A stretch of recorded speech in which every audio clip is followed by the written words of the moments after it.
I'm glad to see that you made it through part 1. Now we're in part 2 of teaching your saddle horse how to be a cart horse and how to drive a cart.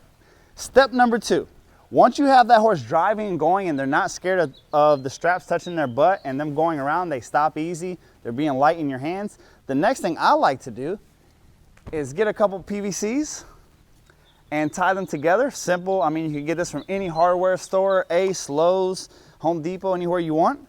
And what I want to do, notice whenever I do this, I have a hold of her lines, okay? I'm going to come right here over her back, just like this. And notice we're always talking to her. Hey, there we go. And basically I just hang them over the stir single here.